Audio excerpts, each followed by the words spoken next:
xibaar yu wér te wóor ca tàng ba abonnez-vous pour ngeen di mën di jot suñuy vidéo. dal leen ak jàmm seen chaîne bi di Buzz 221 HD ki di Mame Adama Gaye di ancien bâtonnier de l'ordre des avocats yëkkati na ay kàddu daal di xamal sénégalais yi que ne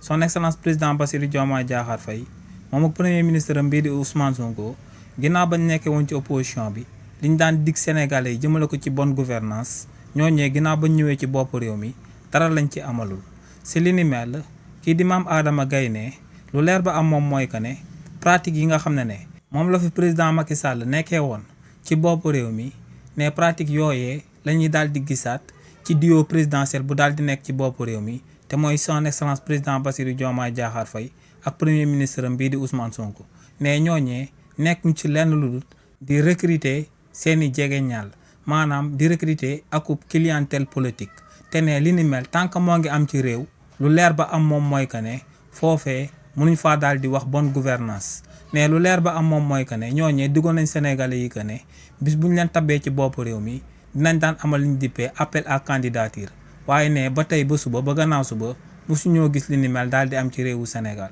kàddu yooyee kii di Adama Gaye daal di yëkkati nag lu leer ba am moom mooy que ne dara xaajul ba ciy dëppoog lu am ndax tout récemment ci OFNAC di kuréel gi nga xam ne moom moo war a daal di saytu ñu nekk ci gouvernement bi ak ñu nekkoon ci gouvernement bi te di daan amal naka sudut noonu jëmale ko ci xaalis boo xam ne Sénégalais yëpp ñoom ñoo ko daal di bokk foofee amal nañ fa appel à candidature ba daal di fay tabb ki yoo ci turu Moustapha Ka waaye tamit daal di fay tabb kii di